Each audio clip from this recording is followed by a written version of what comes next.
come to disturb my peace again, have you? I hide myself away in a cave, and still you people insist on pestering me with your problems.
Oh, I mistook you for young what's-his-name, but I see now you're the sister.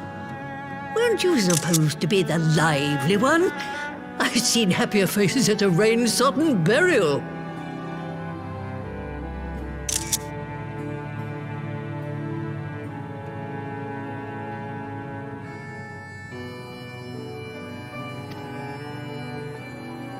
Well, I'm sorry to dash your expectations, but the situation isn't exactly conducive to gaiety.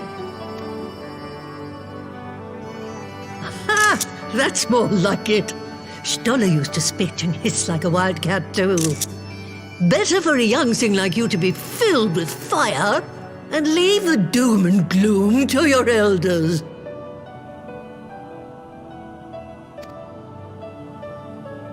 Now, what exactly does this tragic situation of yours have to do with me? If I may, Master Matoya, we have need of your crystal eye once more.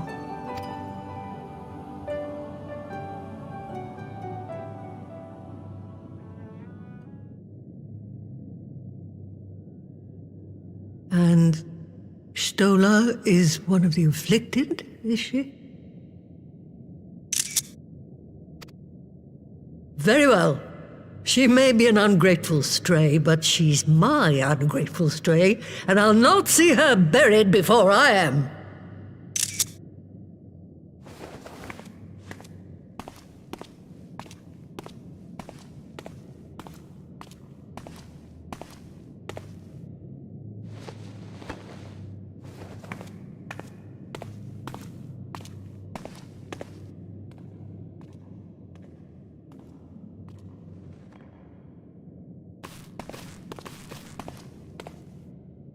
Right. Let us see what we can see. I'll begin from where our friends first fell, and cast my senses out from there.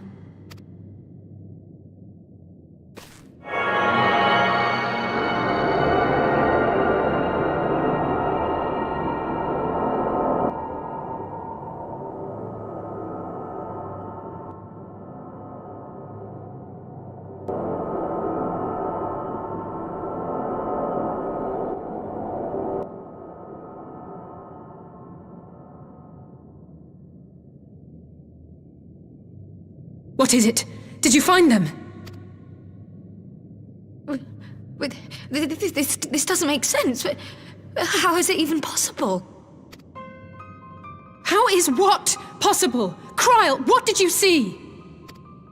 The threads, they just ended. And no, I didn't lose track of them. I followed them as far as they went. It's as if they were cut off. Could their ether have dissipated if it had? Oh, gods! Their bodies are just husks. It's like the broodmother's daughter all over again. No, this is different. The Kalyana girl was already dead, body and soul, when Lakshmi effected her resurrection. Aye, let's not jump to conclusions. If their physical forms yet breathe and show no signs of wasting, then it follows that their souls must still be intact somewhere. But where? That's the question, isn't it, girl? Death has not taken them to the ethereal sea, yet there are no tracks left for us to follow.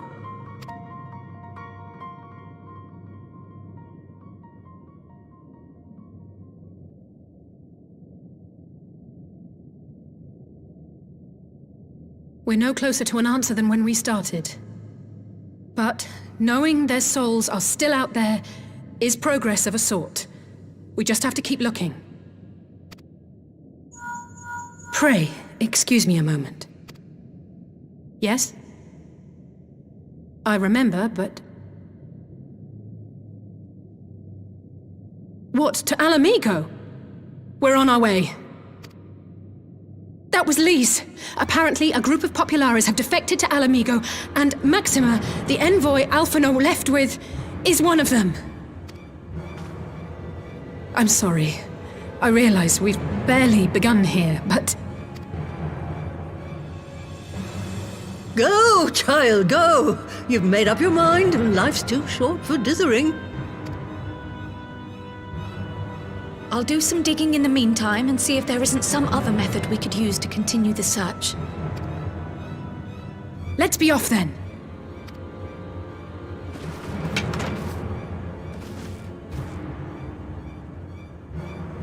Oh, not again. The enchantment barely seems to take these days. I chalk it up to old age, but I rather doubt it's that simple.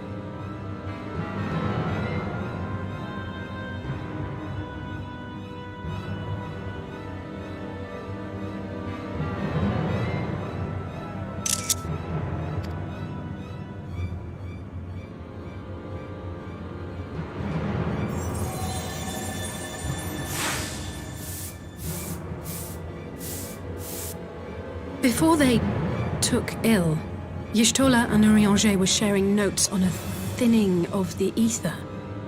It seems to be happening all over. Does it now? And here I was, all set to blame my woes on that creaking mountain of refuse clogging up the Thaliac.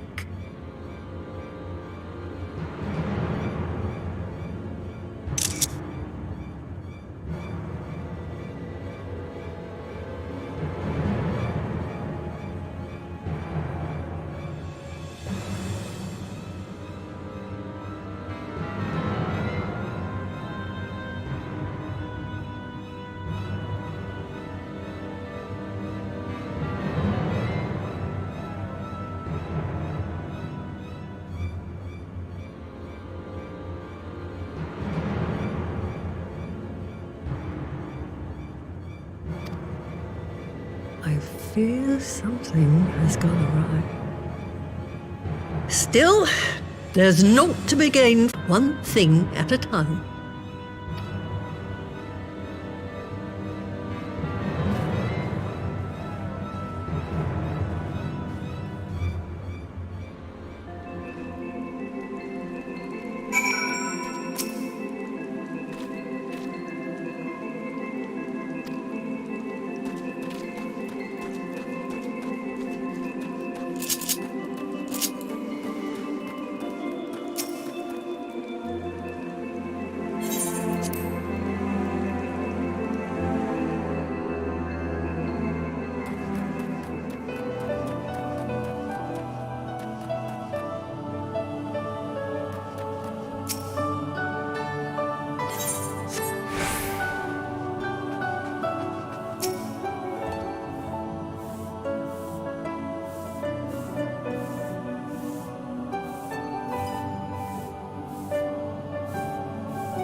I'm sorry to drag you halfway across the realm, but when Maxima mentioned Alphino, I thought you'd want to hear the news in person.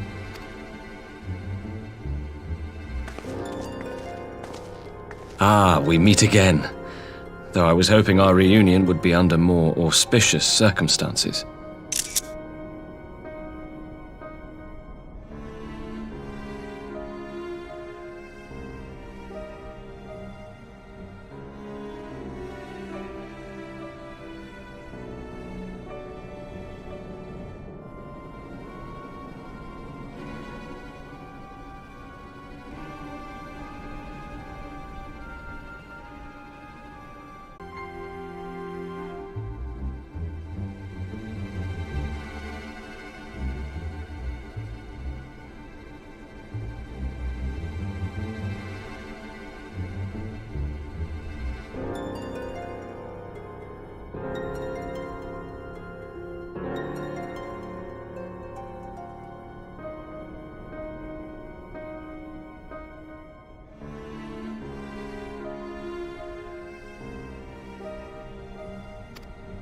What happened to my brother? Where is Alphino? Never fear, my lady. Your brother was in fine health when I took my leave of him, and I have no reason to assume that has changed. You assume? If you will allow me, I shall endeavor to explain events. Our troubles began not long after we departed Doma. While crossing the burn, we were fired upon by the Emperor's personal guard and forced to make an emergency landing. As we stumbled from the wreckage, our attackers fell upon us again, and we would have perished there and then were it not for the intercession of a third party, a band of mercenaries whose leader claimed to pursue a vendetta against the Ascians. This shadow hunter, as he styled himself, then escorted us out of the wastes to relative safety. Upon arriving back in civilization, I gathered my Populares colleagues and prepared to flee the Empire, preferring to continue his investigation into the Ascian threat. Well, at least he's not lying in a heap in the burn. Tell us more about these Ascian hunters. Who are they? And is Alphino still with them? He is. As to who they are, I'm afraid I have nothing to tell you. Beyond the fact that they root out and destroy Ascians, they were unwilling to divulge anything which might serve to identify them. They would not even reveal their next destination. But Master Alphino asked to accompany them all the same.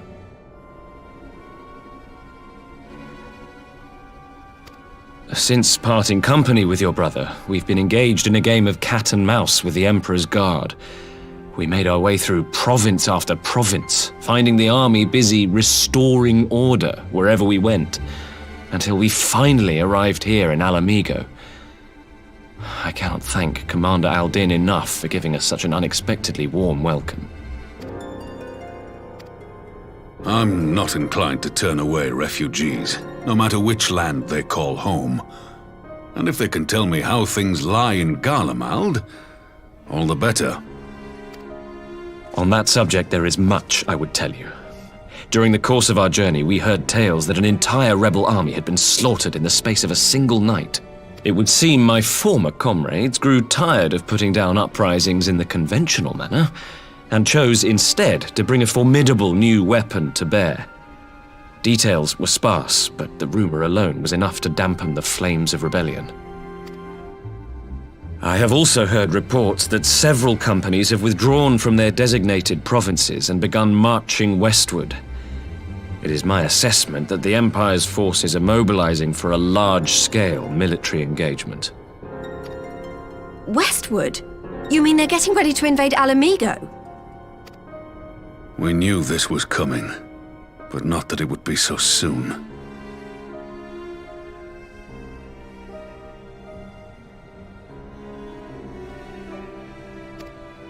We've barely even begun to shore up our defenses. They won't stop an invading army. No, they won't.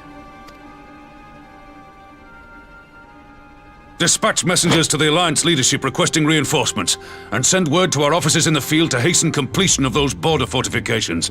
Prepare to meet the Imperials head on! No matter how quickly we act, we still want for time. When the enemy comes into view, our best recourse will be to open negotiations with their commander and see that the ensuing proceedings take as long as possible. Would you and Alize head to Doma and let Lord Hien know about this? I'm sure he'll want to hear about Alphino too. Consider it done. We'll send word when...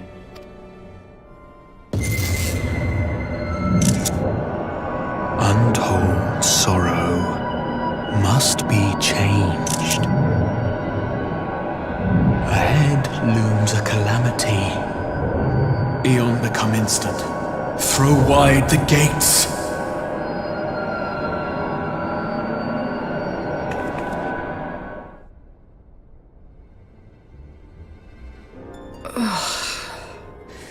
You heard it too. Well, at least we're both still standing. Oh, thank the gods. I thought we'd lost you for a moment there. Why does this keep happening? I wish I knew. Nothing we've tried has brought us any closer to an answer. We'll keep working on it. But first, we need to go and see Lord Hien.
It seems the engineers have matters well in hand.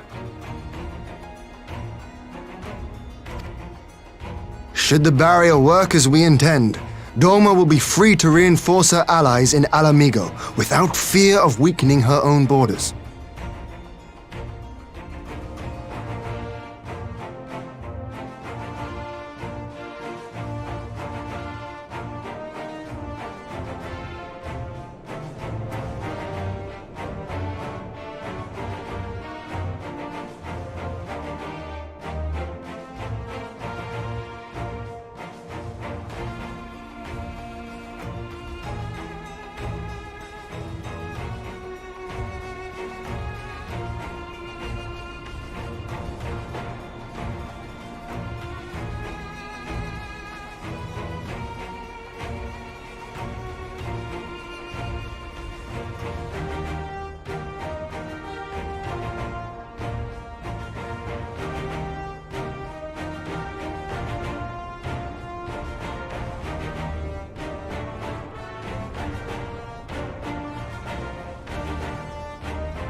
Honored friends, the time has come to put your hard work to the test.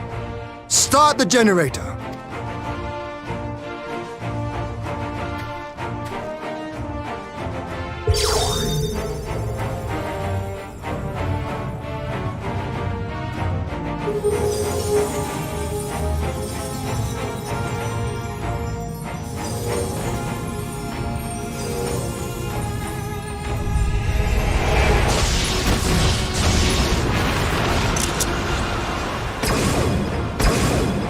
Node 1 is operational. Nodes 2 to 8 are reporting similar energy levels. The barrier is forming.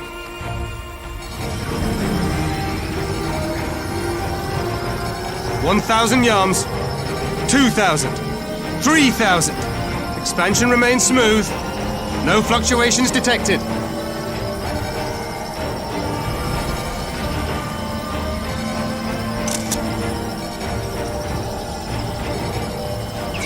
4,000! 5,000! Target altitude reached! The barrier is holding steady at 5,000 yards! We've done it!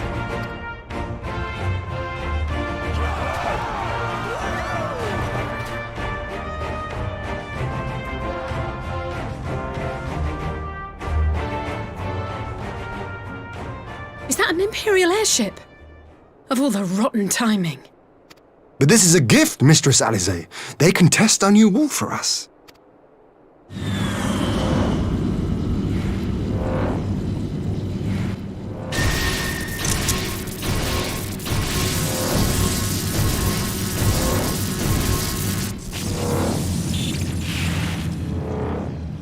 Seems solid enough, though I was hoping for a fireball.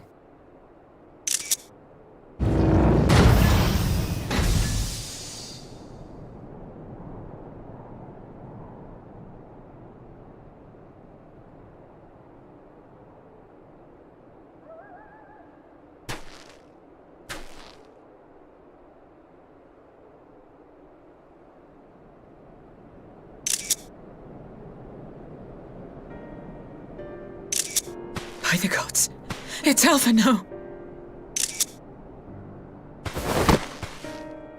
What are you? Let me go! He has my brother! Lower the barrier!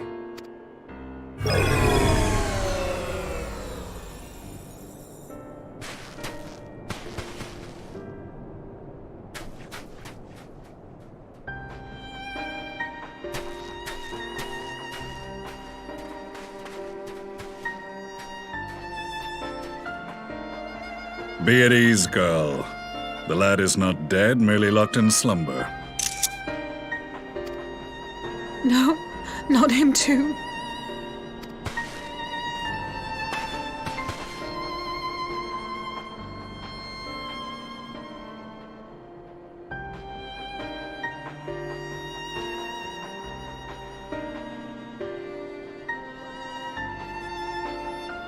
We could identify no cause and found no remedy. Thus I sought to return him to Doma, and into the arms of Lord Hien himself, it would seem. It is a day for fated reunions. Would you not agree, adventurer? Or should I address you as the Warrior of Light?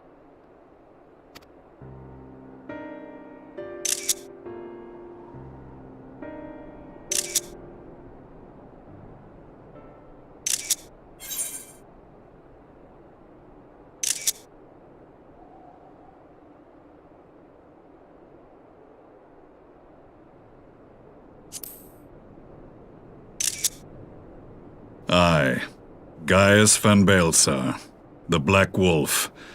That was the title I was given, one I have long since relinquished.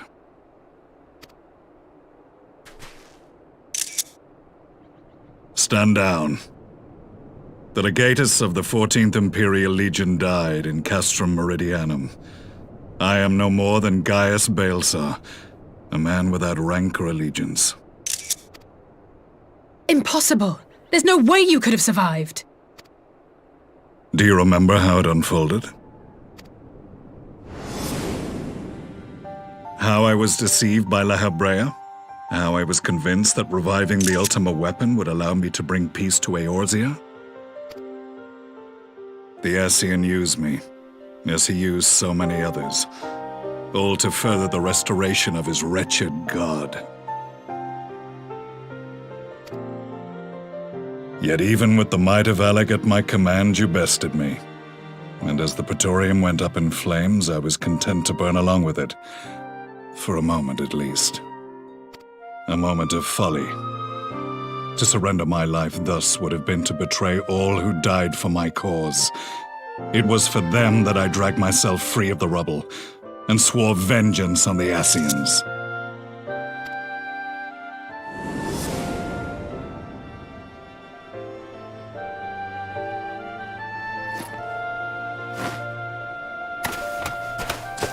The Black Wolf has shed his pelt, never to return to Garlemald or her legions.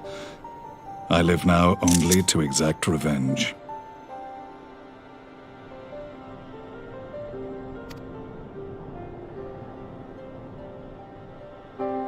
My principal quarry was to be La Hebrea, whom I gather you have since ushered onto oblivion. But so many more remain.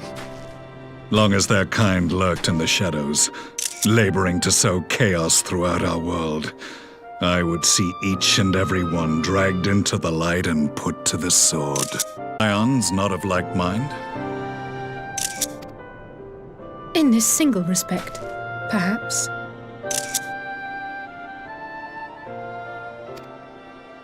Then I shall continue the partnership the boy began, and share what intelligence I have acquired. Among the Ascians, the Black-Masked Ilk are subordinate to those who wear red. This you already know. Yet among the Red there exists a hierarchy. Those set adrift with the shards clearly stand below those still joined to the source.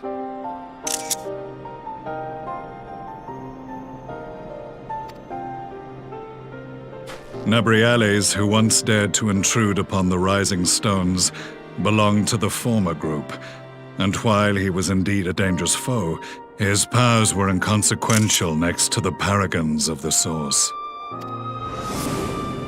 The first was La Hebrea, who plagues us no more. There is also the white-robed Elidibus, and the elusive Emmet Selk, about whom little is known.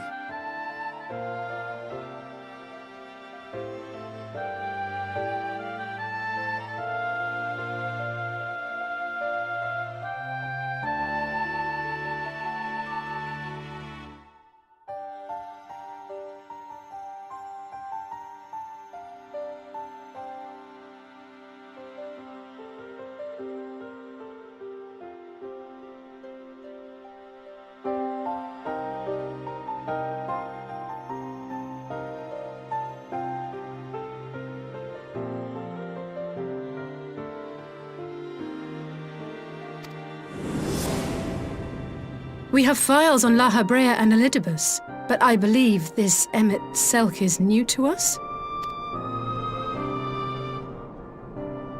As I assume my brother told you, we have evidence to suggest that an Ascian now walks in the body of the Crown Prince. Have you identified this interloper?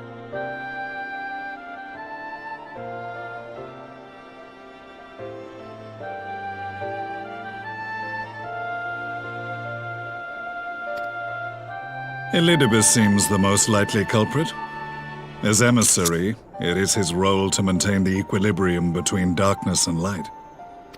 Your many deeds in Hydaelyn's name have upset the balance, and I believe he seeks to restore it by throwing his considerable power behind the Empire. As a leader of the Ascians, he is one of our primary targets. It was on the trail of this very prey that the boy and I came across the scene of a failed uprising. In the absence of a single Garlean casualty, we inspected the bodies of the rebels, and the lack of any external injury drew my immediate attention. They had been slain by Black Rose, an alchemical invention of the Imperial Army. When I yet served as legatus, I ordered its production halted and all stockpiles destroyed, Toxic gas is not a tool of conquest, but of extermination. Toxic gas? This must be the new weapon Maxima warned us about. Something deadly enough to sweep away all resistance in a matter of hours. Gods. You don't think they're planning to use this in Alamigo, do you? Put your fears to rest. We infiltrated the production facility and destroyed all existing stores of the chemical along with the plant itself. Even should they rebuild the operation, they will not soon manufacture another batch.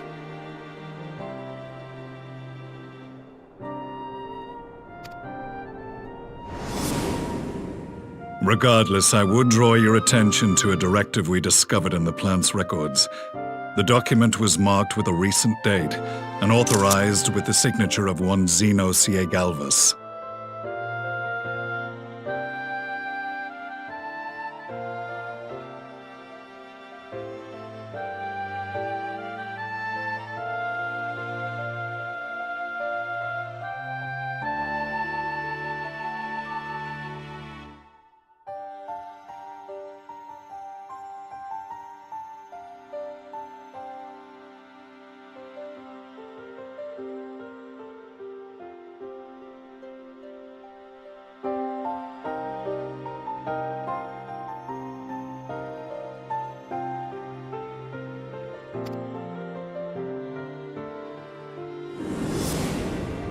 A dead man signing the death warrant for thousands. 'Tis bad comedy.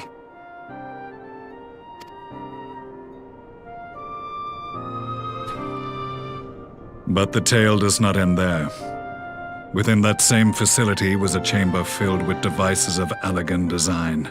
Cloning technology, we realized. And what should we find in each and every incubator?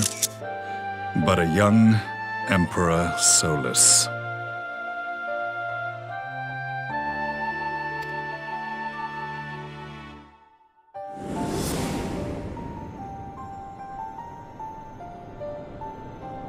All of which prompts the question, were the Ascians responsible for these abominations, or was it the will of the Emperor? I must know which hand guides the Empire. Though I have given up my rank, I am yet a son of Garlemald, and I will fight for the future of my homeland. It is time I return to the hunting of shadows. We should focus on our common foe. To reopen old quarrels now would serve no purpose. You saved my brother's life, so I'm willing to let sleeping dogs lie. But in truth, it's not my decision to make.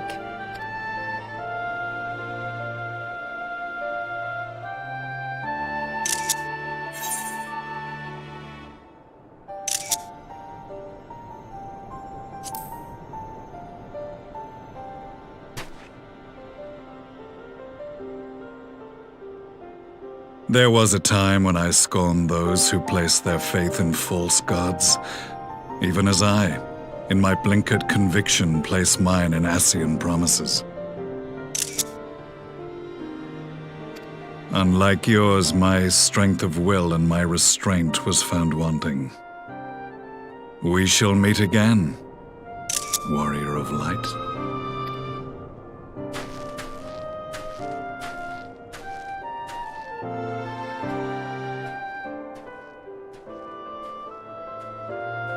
So that was the infamous Black Wolf. An unexpected ally, to say the least.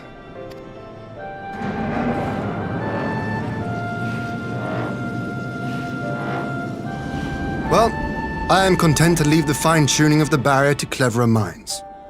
Let us bid our friends from the Ironworks farewell, and see what can be done for Alphino back in Dorma.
Our supplies of Black Rose have been ruined, but the new plant is already under construction. We should have the first batch ready in time for the offensive, Your Radiance.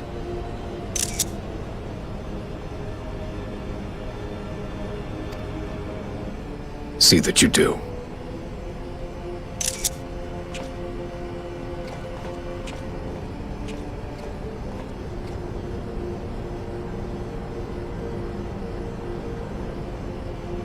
Ah, yes, the infamous Black Rose. If I recall correctly, Gaius did not much care for the invention.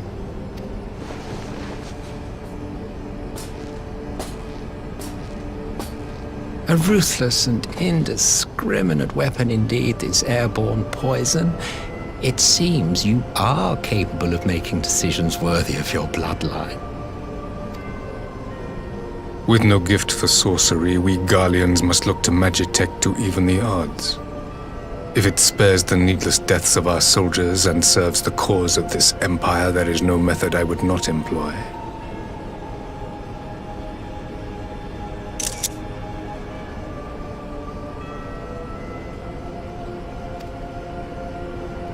How very noble of you. Truly, though, I must commend you for embracing your role as Emperor. You play the part of the determined ruler well. Sometimes even I catch myself believing.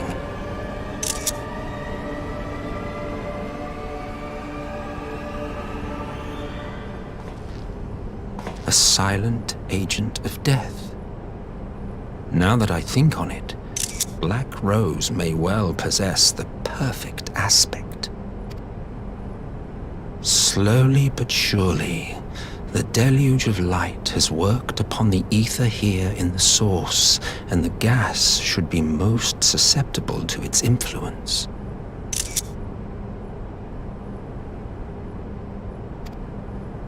Well, I shall leave you to your own devices. Go forth and bloody the land with your grand and glorious war.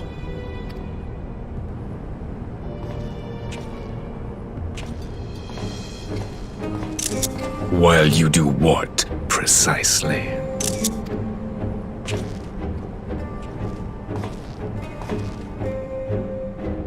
Need you ask? I will be doing what all Ascians do. I am well aware that your kind exists only to usher in the next calamity. But you seem oblivious to the harm your singular agenda causes to the Empire. You cannot have forgotten the events which followed your mortal demise.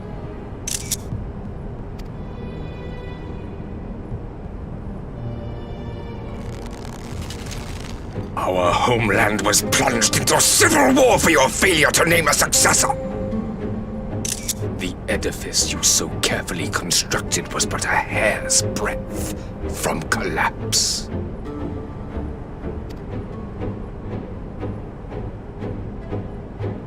Are you truly so naive? You thought me oblivious to the consequences of a departure so painstakingly timed? It was by design? Well, of course it was. Though I will admit the resulting panic exceeded even my wildest expectations. But how can you be surprised? Throwing the world into disarray was the very purpose for which this nation was, as you say, so carefully constructed.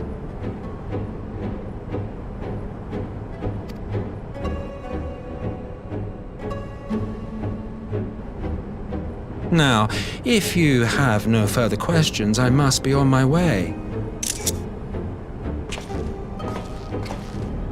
Since we may not meet again in this lifetime, it would be remiss of me not to offer a word or two of gratitude. I really must thank you for this surplus of vessels. I can mold any host into my own image, but having bodies tailor-made for me in this fashion is so much less tiresome. You dabbled in Allagan cloning techniques, yes? It certainly is a compelling, not to mention entertaining, field of research. And of all the options available, you chose the founding father on whom to experiment. You have a twisted streak to you, Varus, like grandsire, like grandson, hey?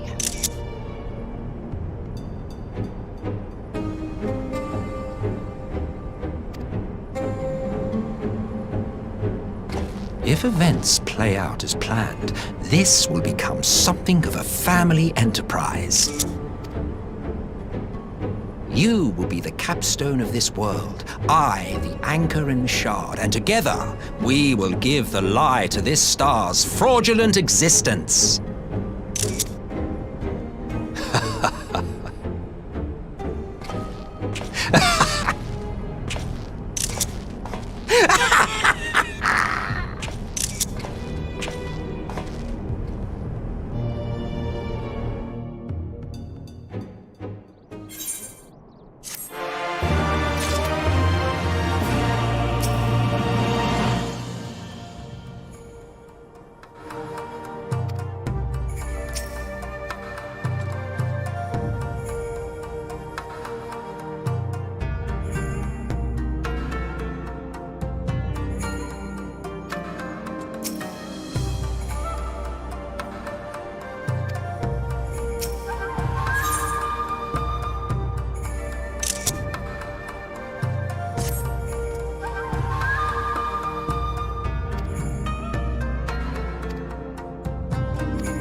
Welcome back, you two.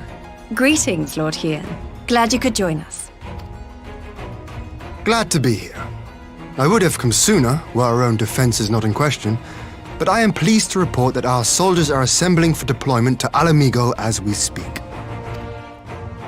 We're grateful for your support. Thanks to the efforts of our allies, it won't be long before we've established defensive positions on this front as well.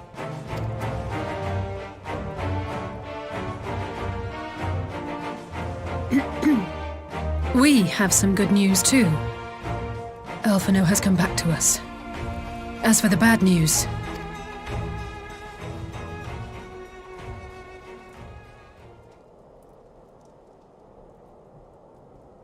So, Alphino won't wake up, Gaius van Baelsar is alive and hunting Ascians, and the Empire is planning to poison us all with toxic gas.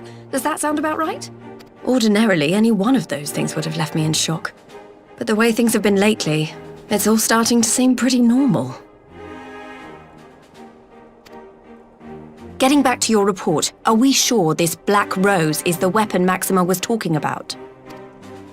It fits the description. And it seems we have Alphino to thank for sparing us an early demonstration of its effectiveness. I have a feeling this won't be the last time his bravery in the Empire will serve us here in Eorzea. The threat of an unknown weapon has had us all on edge. But now that we know what we're dealing with, we can take steps to defend against it. As for Gaius, I'm not sure what to think. Am I happy he's alive? Not in the slightest. Am I happy he's hunting Ascians? Aye, I'd have to say I am. Oh, speaking of Garleans you didn't expect to see, we have a tale of our own, as it happens. When we sent envoys to the Imperial Army to request talks, they returned with the message that Varys Zos Galvus would be attending.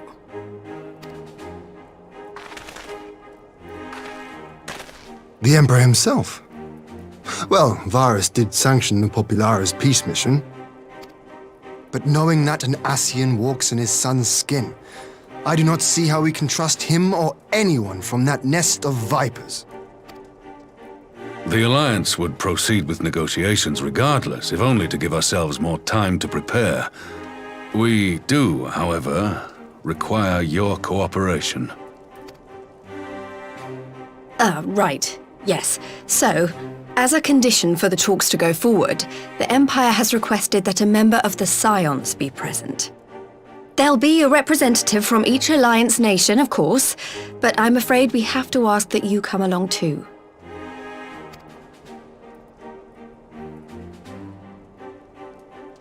God, Lise, you know how much I hate politics. But then, what choice do I have? Alphino and the others aren't going to do it. Very well. I shall attend as the Scion's representative.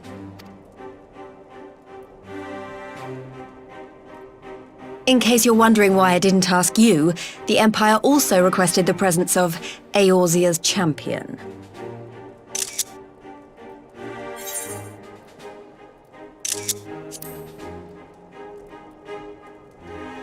That's settled then. We don't know what Varys means to bring to the table, or why he wants you there, but having you close at hand will make all the difference. The meeting will take place on the border. Anticipating an early assault, we mean to position the bulk of our forces nearby. The Alliance leaders should already be on their way. Once you're ready, we can head out and join them.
Esteemed representatives of the Eorzean Alliance, on behalf of the Gallian Empire, I thank you for inviting me here today.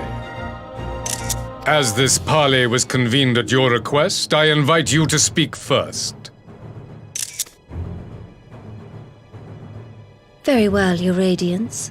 I, Nanimo Ulnamo, 17th in the line of Ul, should be pleased to oblige you.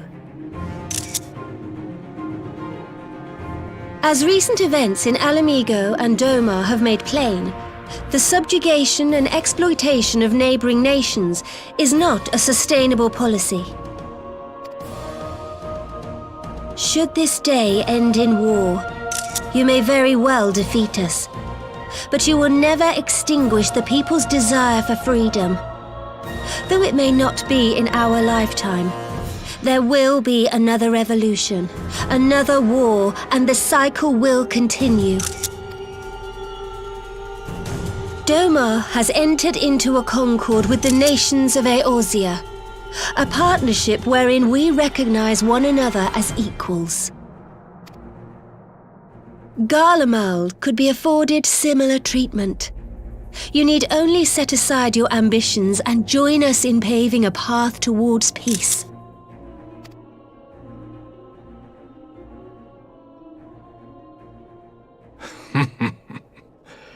You will not win me over with sophistry, Your Grace.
As you know only too well, this alliance lacks the strength to keep the peace within its own borders.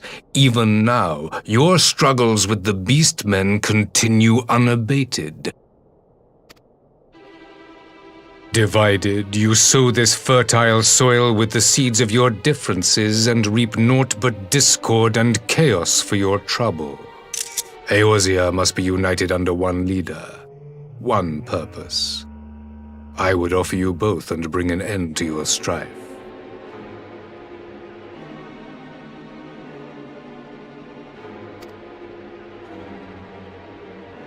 With all due respect, Your Radiance, the only thing that you offered the people of Alamigo was fear and hopelessness.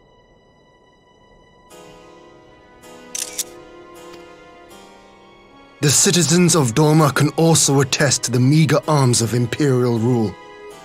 There is no purpose to be found in a life of oppression, each day more uncertain than the last.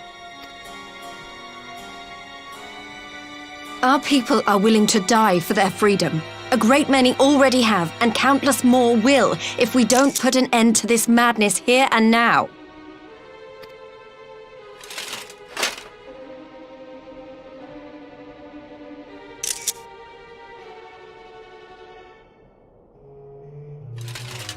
We brought order and stability to your lives. This madness and bloodshed is of your own making. You broke the peace, not Garlemald.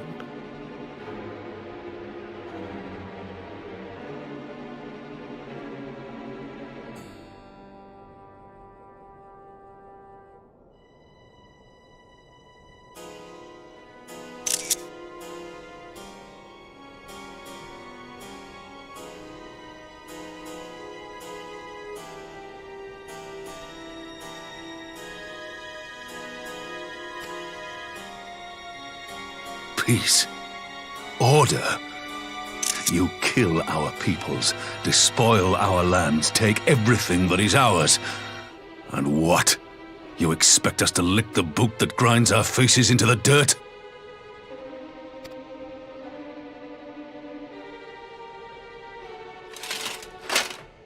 I expect you to weigh the costs. To recognize the countless lives have been lost on both sides in pursuit of a greater good, and to not squander all we have achieved in a fit of petulance.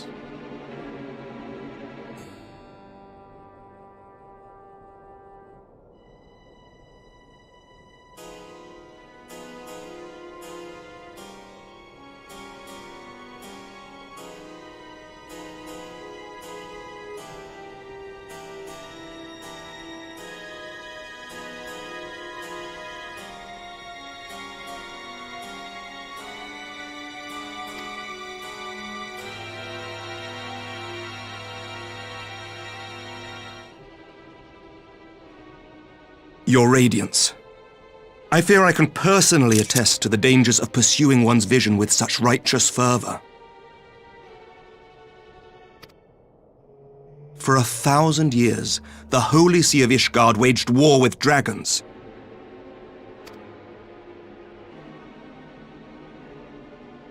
A 1,000 years of sacrifice, of sorrow and hate, in which we bathed in the blood of friend and foe alike. Had it gone on any longer, we may well have drowned. Yet we have chosen to raise ourselves out of this bloody spiral, and have since made peace with our former enemy. So I understand.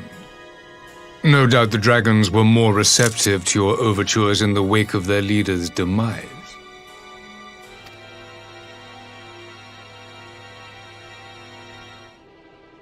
You speak of peace, yet use war to achieve it. Your father would not have bothered to obscure his intent with honeyed words. He understood that strength is all that matters in the end.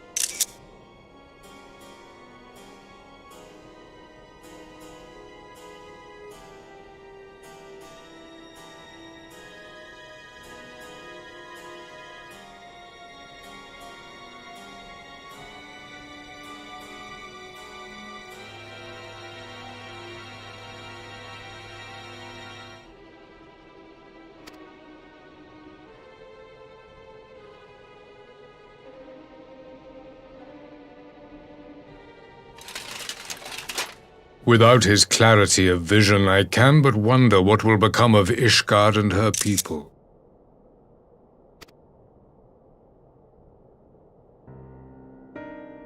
There was a time when Garlemald too lacked a leader of conviction. Weak and unable to wield magic, we were at the mercy of the strong from whom we sought refuge in the bitter cold of the north.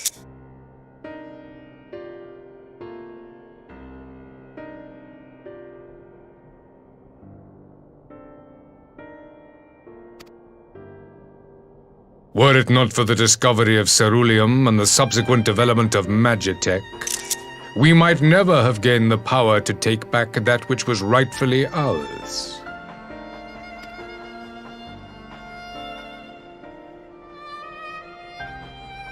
You speak as if your people were the first to have been driven from their homes. Limsa Lominsa was built by wayward souls in search of a place to call their own. On the shores of Vilbrand we found it, and from those humble beginnings did we grow and flourish. And all without robbing our neighbours of their liberty.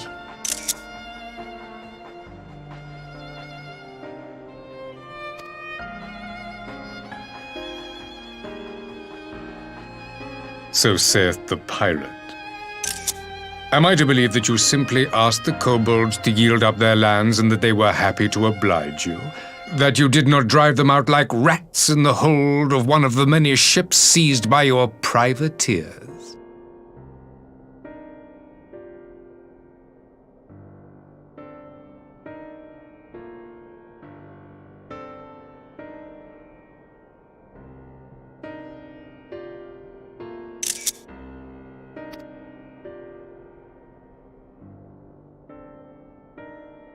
I will concede that after centuries of exile, reclamation may be mistaken for invasion. Nevertheless, it is not. And those who till stolen soil have no right to object when cast out in turn.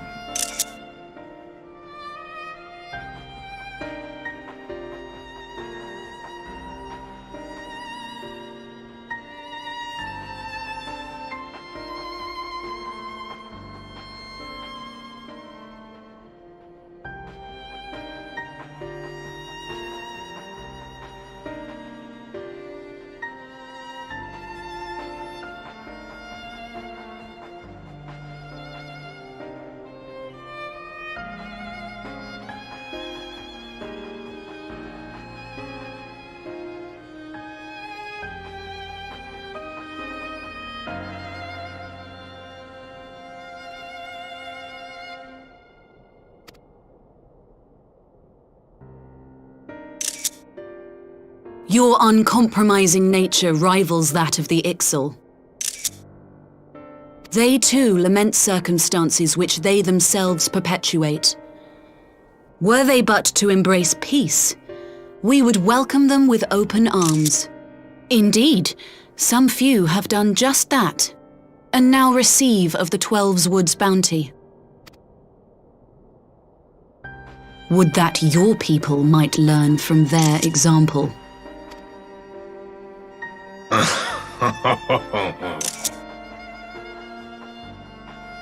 You dare compare us to the Birdmen? You who thought to invoke the 12 and threaten all of creation?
I came here in the hope of finding some speck of common ground, but I see now these discussions will accomplish nothing.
Despite what you people may believe, I am not wont to choose the sword over the olive branch. 'Tis but a pity men are loath to accept one without first being shown the other.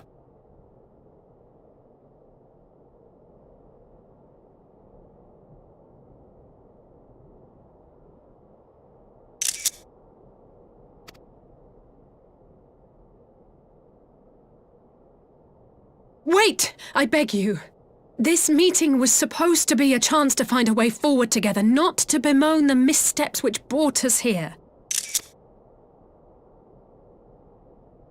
Please, if you truly consider violence a last resort, there must be a way we can come to an agreement.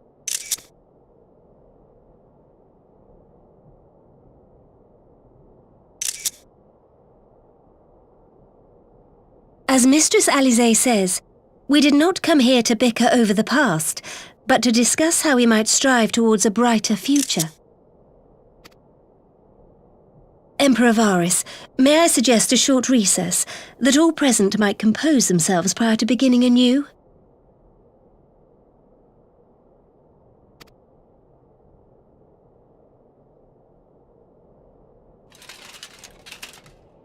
Very well. I pray this intermission will suffice to move these talks in a more constructive direction.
Now then, who would have the floor? Before we resume, I wish to offer you an apology. After you graciously accepted our invitation to discuss an armistice, we have done naught but rebuke you at every opportunity. I believe I speak for all of us when I say we are deeply sorry for our discourtesy.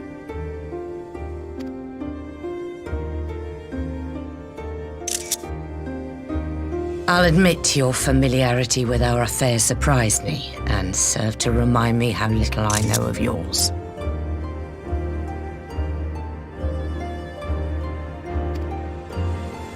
I think all here can understand the desire to reclaim one's homeland. But why expand further? That is my question. If I may, the answer can be found in the Imperial doctrine they took great pains to impart to my people. Recognizing the threat icons posed to the world, Solus Zos Galvus decreed that they were to be eradicated. To this end, he began a campaign to unite all lands under the Garlean banner. Or so we were taught. Yet the Emperor only reached the burn, the Baron said to have been laid waste by icons, after conquering all the lands that lay between. What is more, I am quite certain the practice of summoning was not nearly so widespread in the days before the Empire's founding. When you put it like that, it all starts to sound like an excuse, doesn't it? But to distract from what? Why are you really waging this war?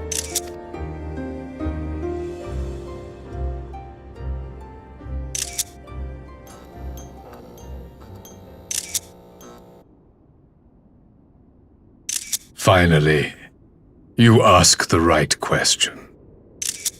I can but hope you heed mine answer and at last accept the righteousness of our cause.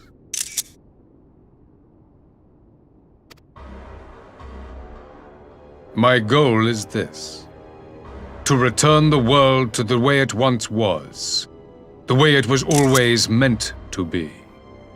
In doing so, mankind will be made whole once more.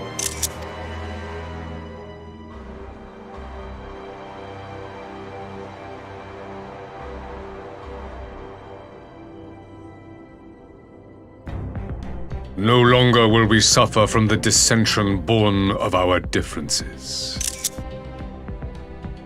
There will be but one race, a perfect race, as we were when time began.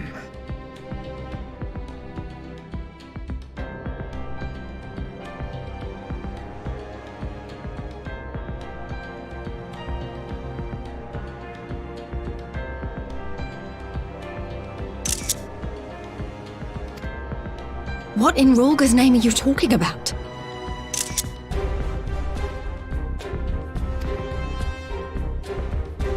I am talking about the origins of this star, of the source and its 13 reflections.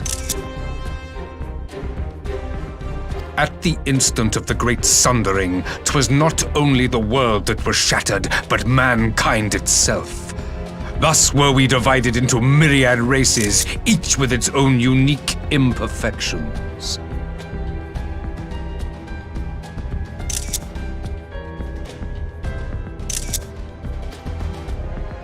That is why man looks upon his neighbor and feels fear and hatred, why he wages war, why he kills his brother. You all in your own way have proven as much today. The peace you seek is but a fleeting solution to a fundamental problem. One which calls for more drastic measures. To bring about everlasting peace, our worlds must be rejoined. That is the goal the Empire would see realized. The glorious future unto which we shall one day shepherd mankind.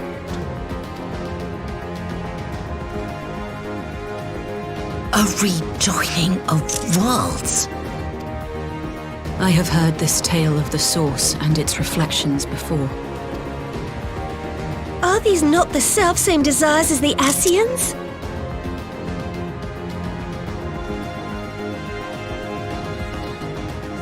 Emperor Varys!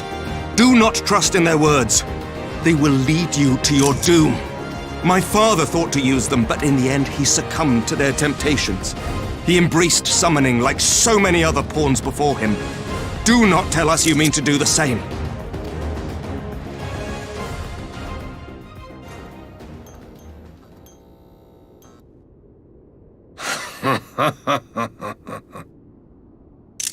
To be a pawn, free from the burden of choice, would be a blessing.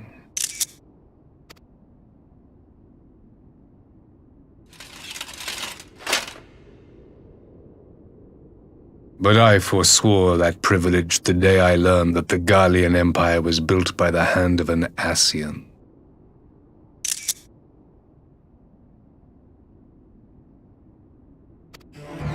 What?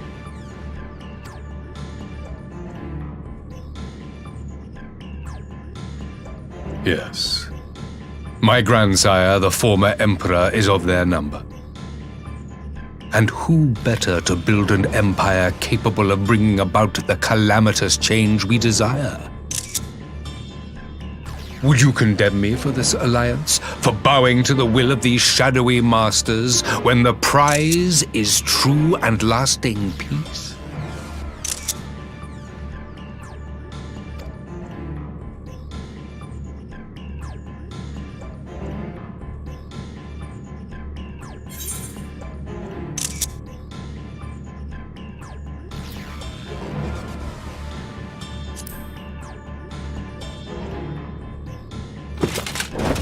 I come not to conquer, but to liberate.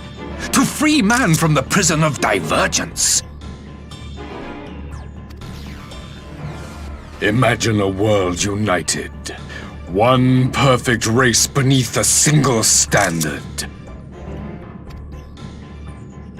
An army before whose might these servants of darkness and light would fly as leaves in a storm, never again to meddle in man's affairs.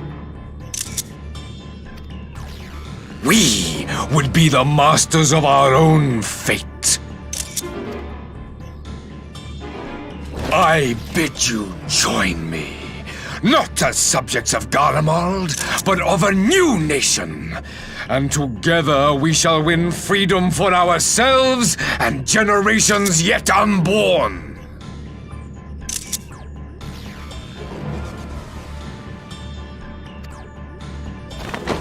You want to trigger another half-dozen calamities? You can't be serious!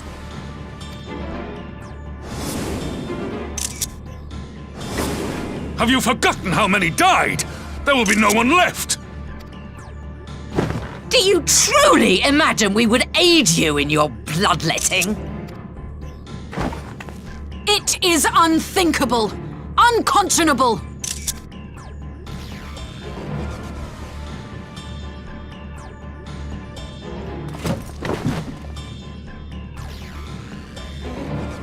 And what is the alternative? To be as cattle waiting for slaughter? I would have us work together that we might take fate into our own hands!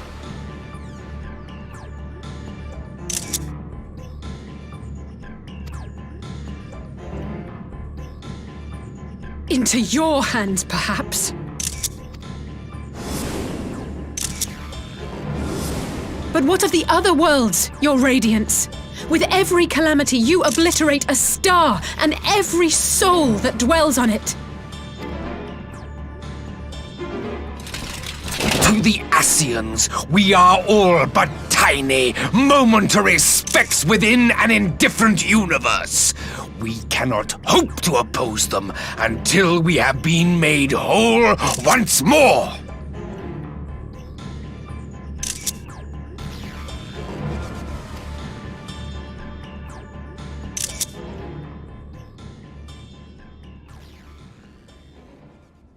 Are these truly the words of Garlemald's ruler? The flaws and foibles which you so abhor are what make us who we are.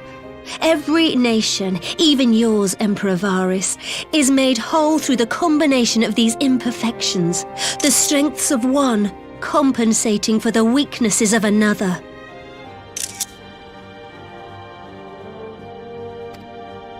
While it is true that man succumbs all too often to anger and avarice, he may yet overcome his baser instincts through the forming of bonds with others, fostering community and cooperation. That the protector of an empire should not only reject these fundamental truths, but seek to change them at so dear a cost to life is indefensible. Such a man is not fit to govern.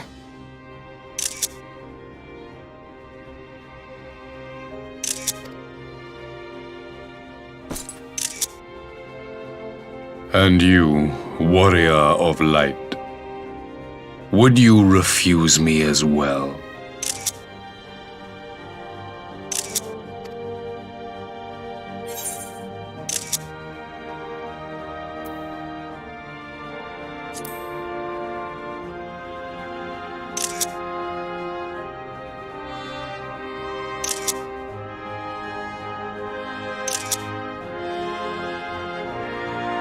It would seem the Alliance is of one mind on this matter.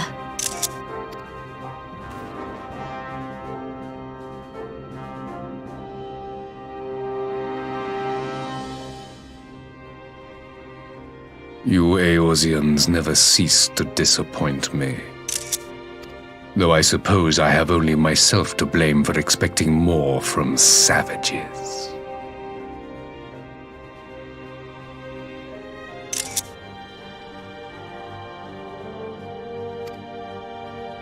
This discussion is at an end.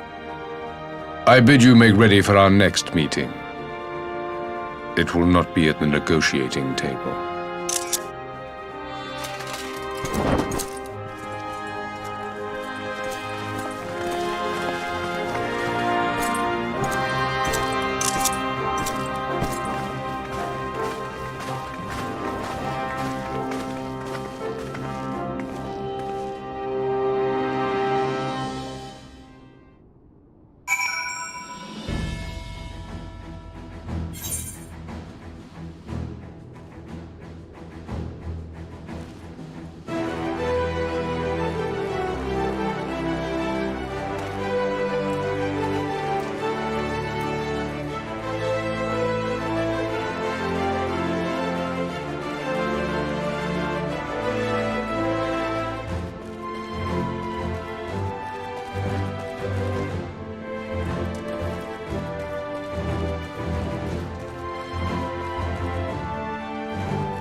I'm not sure what I was expecting from our meeting with the Emperor, but it wasn't that.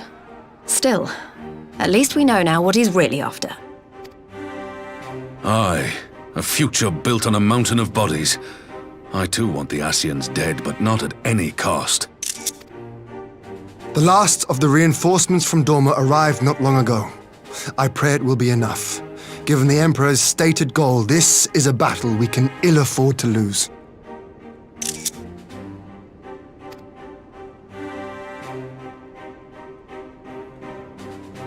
If the Gallians come in force, we may not have much say in the matter, even with our combined strength. We knew from the first that the odds would be against us. But if there is even the slightest chance of victory, we must do everything in our power to seize it.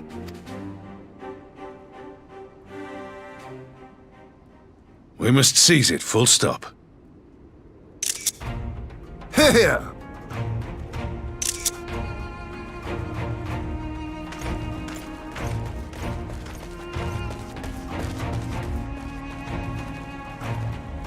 The two of you are to join an irregular unit and support the main host. I won't bother asking if you're minded to fight. After coming this far, how could I not? And for once, there's no one around to countermand me. Not that they would. Not even my brother. But we all know who really make the difference. Ready to frighten some Garleans? I wouldn't want to be on their side.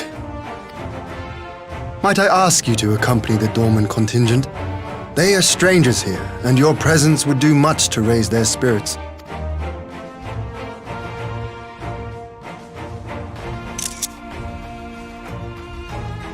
We would be honored. When our people stride out with you in their midst, I dare say the Eorzeans will feel an ilm taller themselves. High spirits have a way of spreading. What I wouldn't give to join you. But my duties as field commander will not allow it. I'll leave the front lines in your capable hands.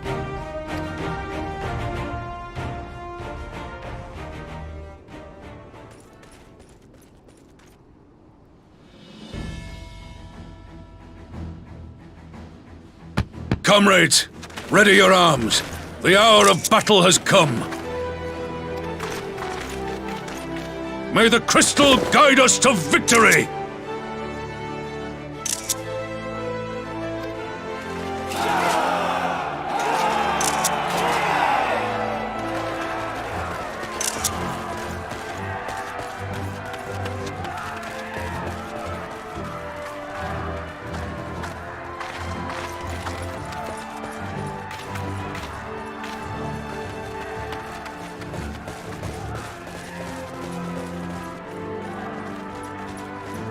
Since the others couldn't be here, we'll have to fight twice as hard. If Alphinaud wakes to find the Imperials have won, I shall never hear the end of it. It's strange. I thought I would be terrified when the fighting started. I should be terrified. But with you at our side, I can't help feeling everything is going to be all right. So please, don't you dare leave me alone.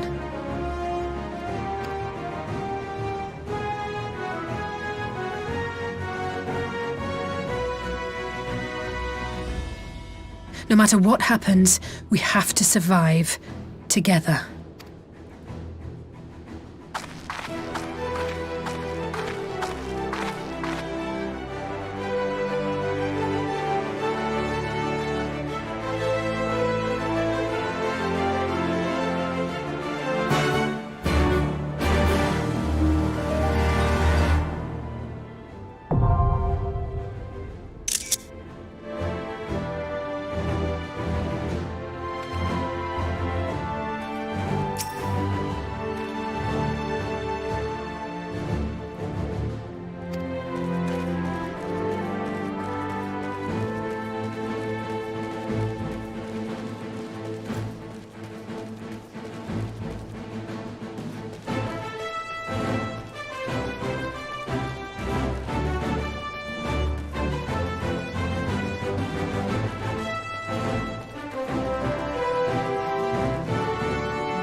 You underestimate me!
There you are, and none the worse for wear. Indeed. I had hoped we might do more to help, but there seems to be no one left to fight. A tactical withdrawal, perhaps? We should give chase. Finish them off while we have the chance. Imagine the other surprise when they wake to find the war already won.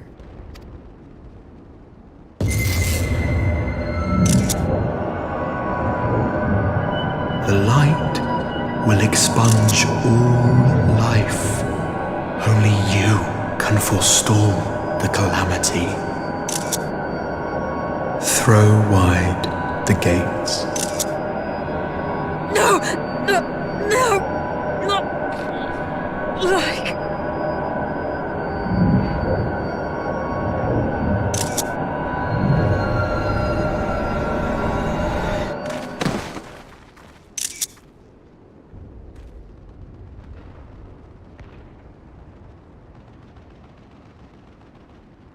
Oh no. Don't tell me. Are you all right?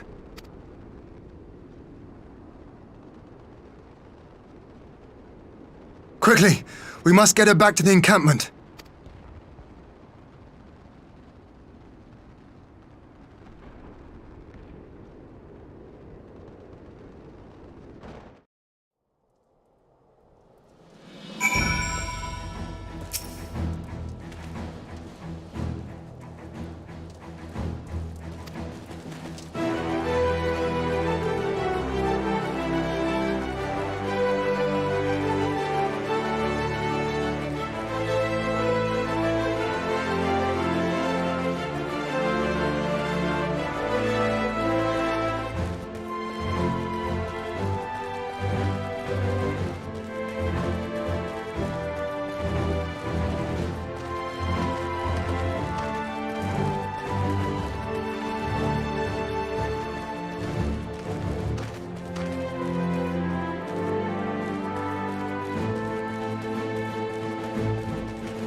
There have been several skirmishes along the border, but as yet neither side has delivered a decisive blow.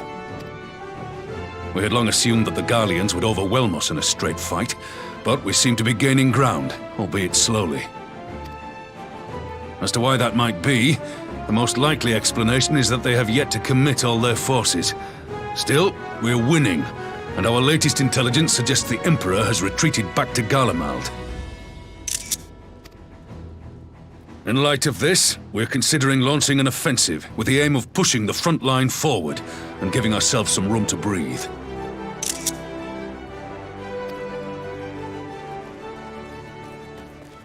Commander! The Imperials! They've broken through our defenses to the east! What? Our scouts say their forces are being led by Lord Xenos. Lord Heian and Commander Hext have taken their troops to provide support, but we don't know how long they can hold out. So, they've been biding their time, waiting for his arrival, have they?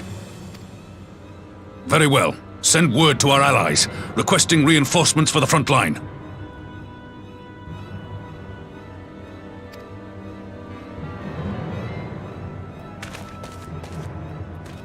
Should the worst come to the worst, I may need to enter the fray myself.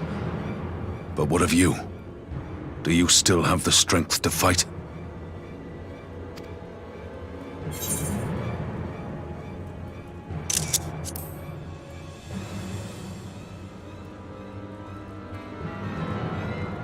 Much obliged. Given the choice, I'd take you over 100 soldiers.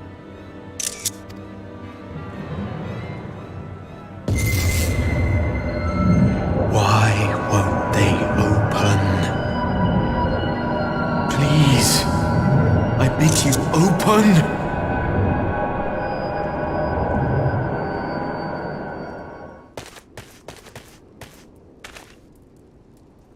What's wrong? Is it the voice again? Are you sure you're in a fit state to do this?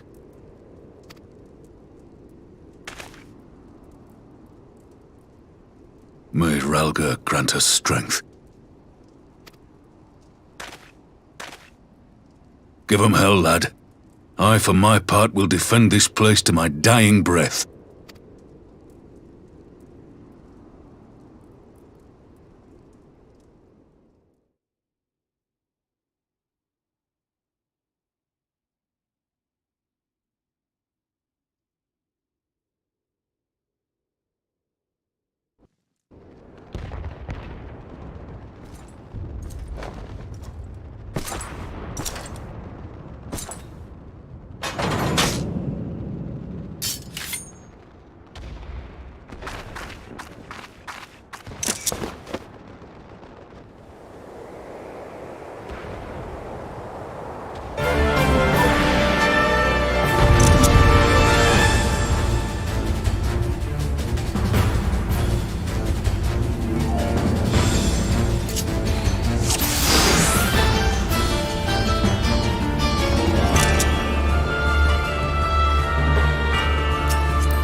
me!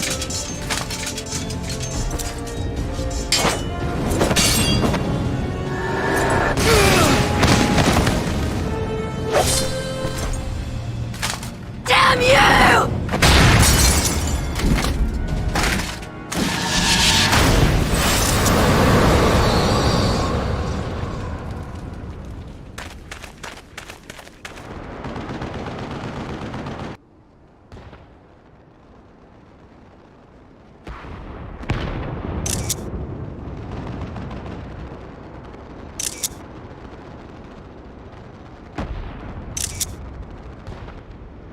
Magic.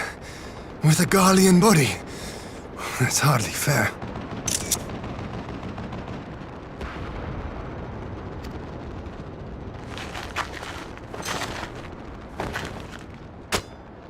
Still, he must be stopped, no matter the cost.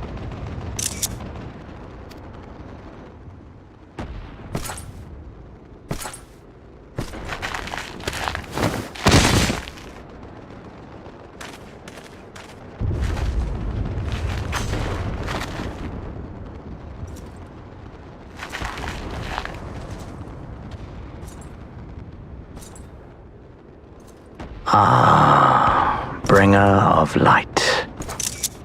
It has been too long.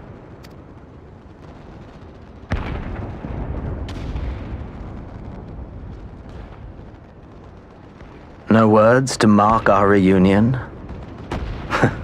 So be it. Equilibrium must be restored, and only your death will redress the balance.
The weave of a shinobi's power.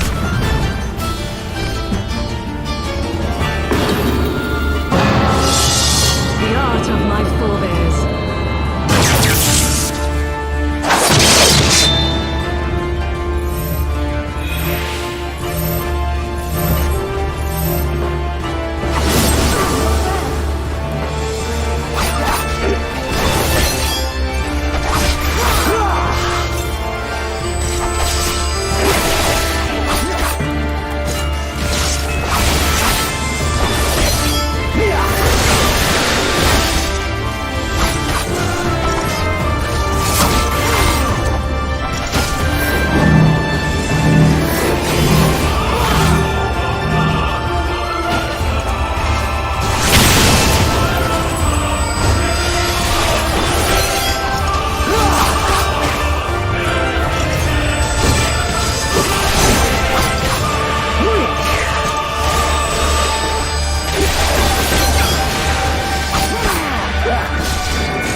Your mother chose her champion well. Yet, for all your strength, you will still fail.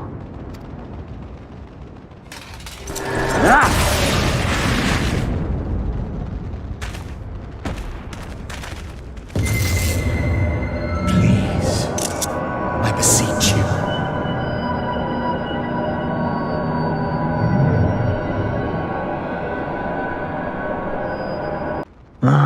Someone calls to you. Too late, alas.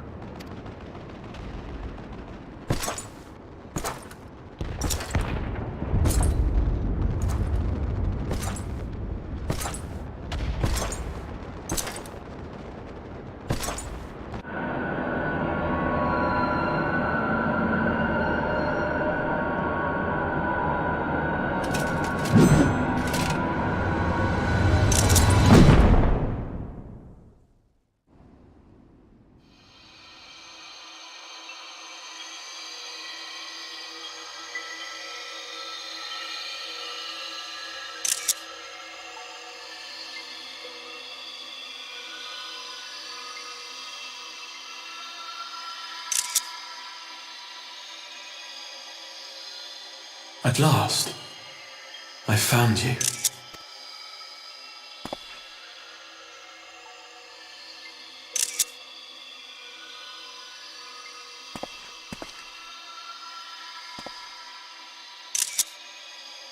Please, there's no cause for alarm.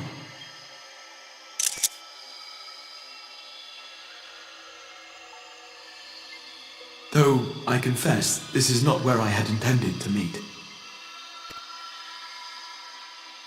But the place of our meeting is of no consequence, like the war you wage.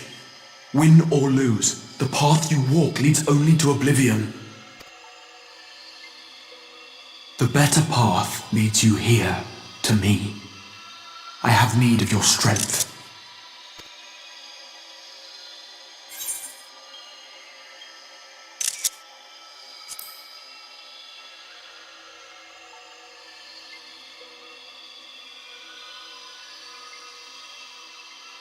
I'm afraid such questions will have to wait. We have precious little time, and your work is not yet done. Go to the Crystal Tower. I have left something for you near its base. It will serve as a beacon of sorts, one which I pray will help you on your journey. All you need do is find it. I will take care of the rest.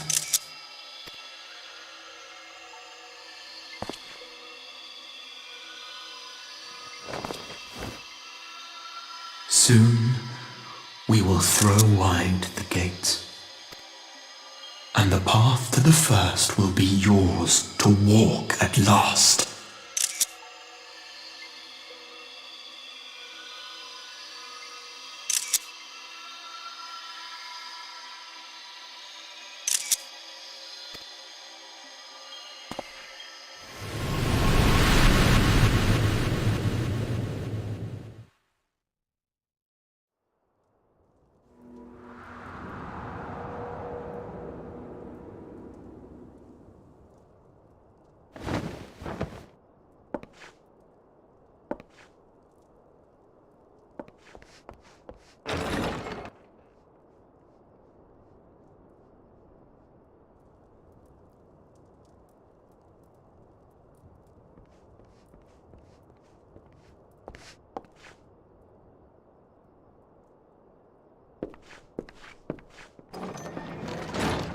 You're awake. Thank heavens.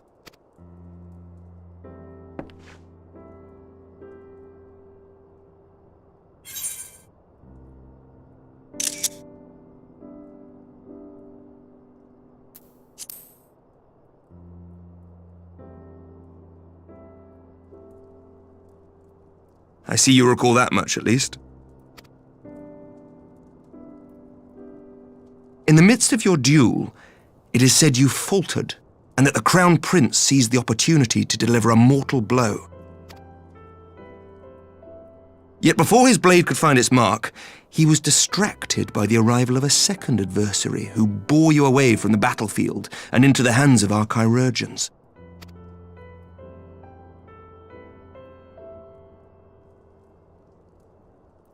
Lest you wonder, he left before you awoke. As is his wont.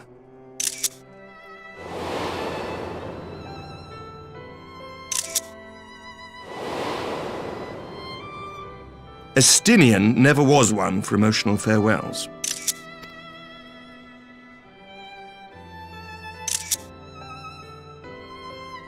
Though Xenos bested all before him, the battle clearly took its toll, for he retreated shortly after your rescue.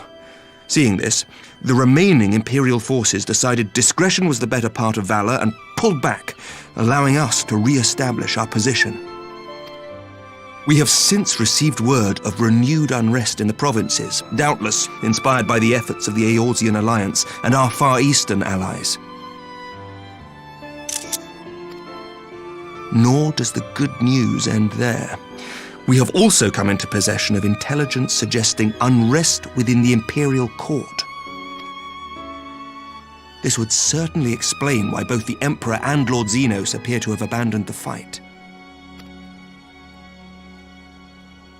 A long-awaited ray of hope in these dark times.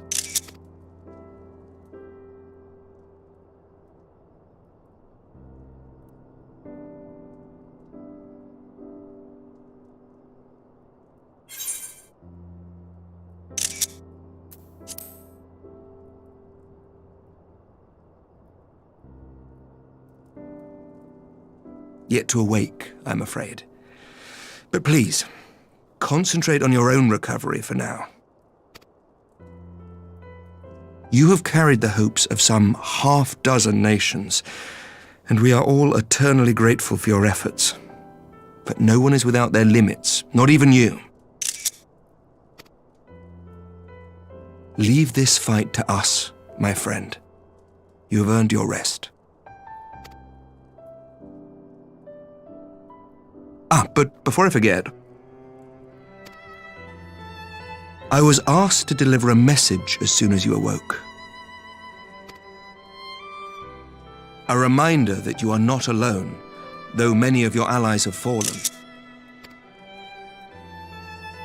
When you are well and rested, you are to return home, where friends will be waiting for you.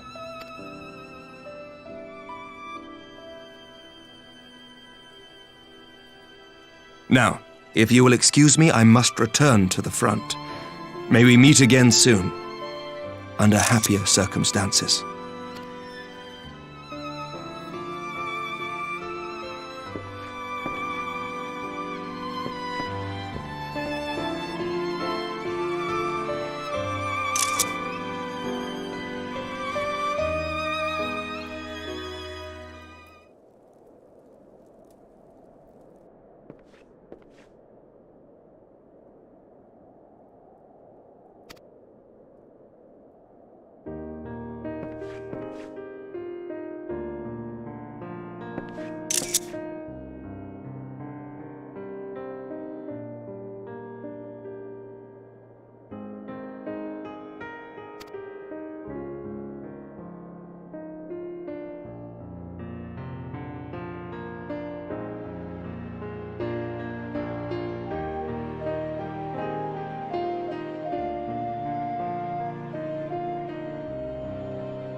the 12! I don't believe it!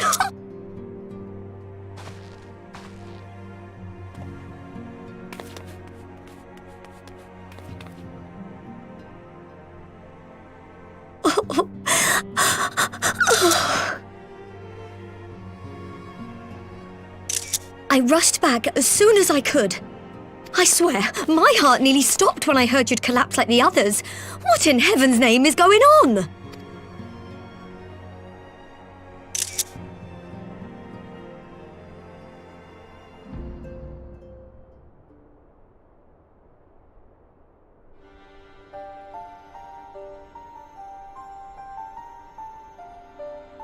Win or lose, the path you walk leads only to oblivion. Oh, well, that's helpful. And what else did he say? The better path leads to him?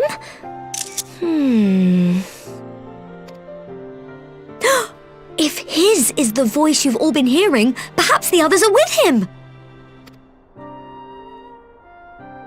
Sir Emmerich said the fighting had reached a stalemate, didn't he? But if that monster masquerading as Xenos comes back... Thancred, Y'shtola, Urianger, Alphino, Alize. You're going to need all of them on your side to defeat him. And I forbid you from going to face him on your own, do you hear me? So if you must leave, go and find the others. Bring them home.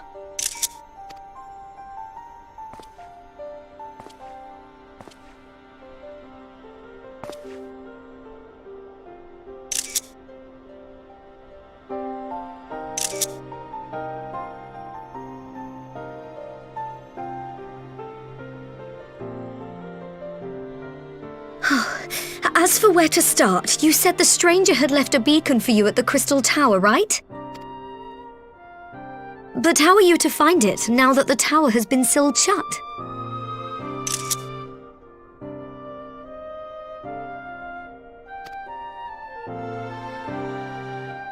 There has to be a way. If anyone would know, it's Sid and the researchers of St. Coinac's find. Don't you worry, we'll find that beacon for you.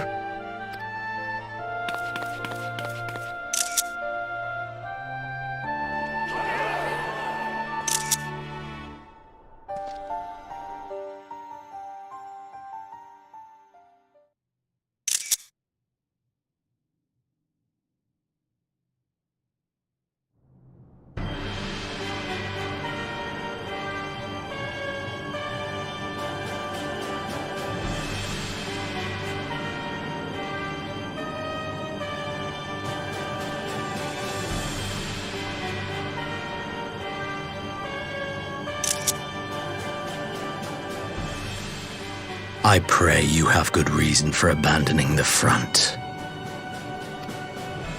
How could I remain there while the rumor that my son is possessed by a demon spreads like a sickness here at home? I will not be made to fight for the throne a second time. But what of you? Did you not tell me you would destroy Eorzea's champion with the ease that one might swat a fly?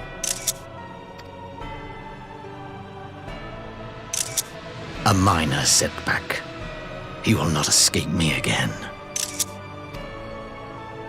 Where is your grandsire? I would have words with him.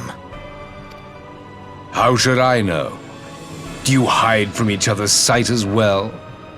I imagine he's doing what all Ascians do. He must have found a way to take advantage of this turmoil. Men are not pawns to be played with, Ascian. You underestimate us at your peril. This war will not be decided by you and yours. Man must choose his own fate, and I, for my part, will do all within my power to see Garlemald emerge victorious.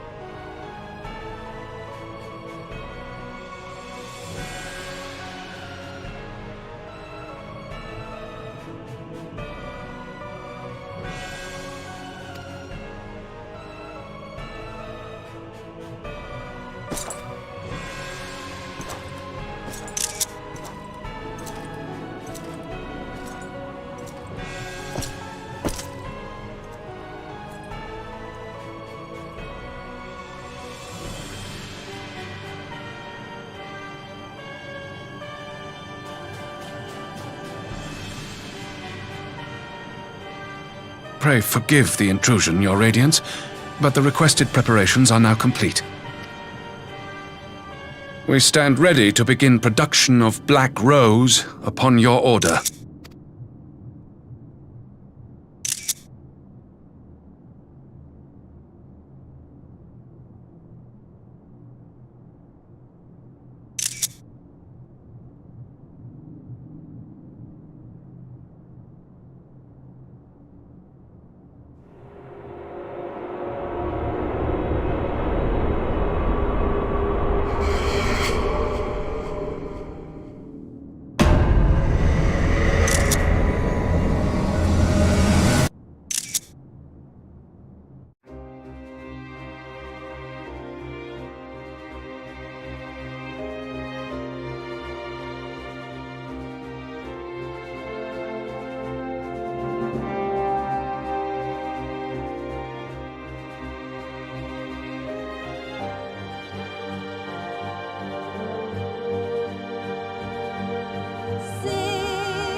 This home rested forth from tired fingers, bathed in blood and sealed in stone, soul scarred 12-fold. Beckoned by the bells of vengeance, spirits bold, a lover lost, a family torn, a solemn pyre raised to rouse the slumbering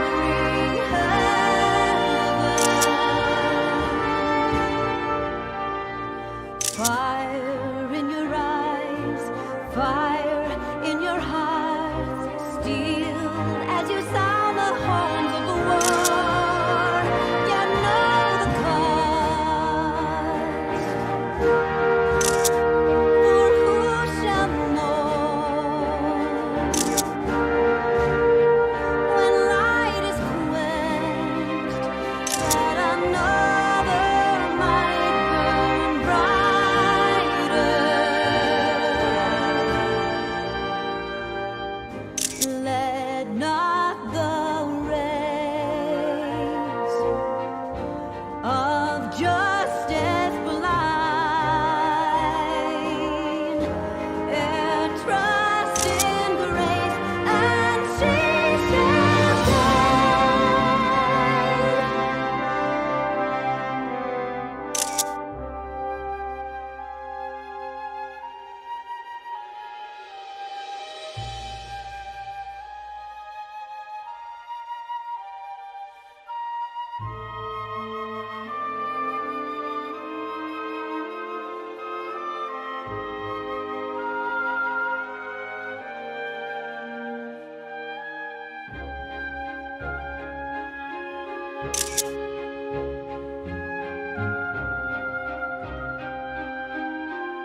my friend.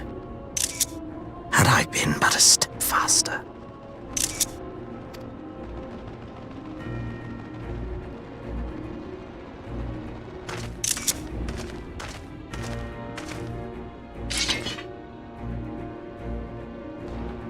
Bloody savages!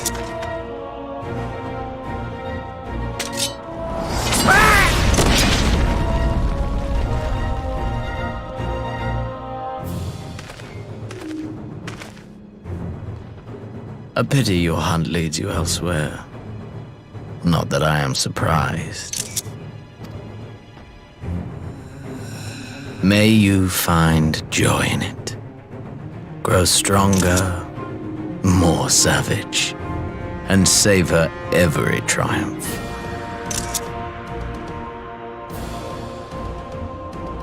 In the meantime, I will reclaim that which is rightfully mine.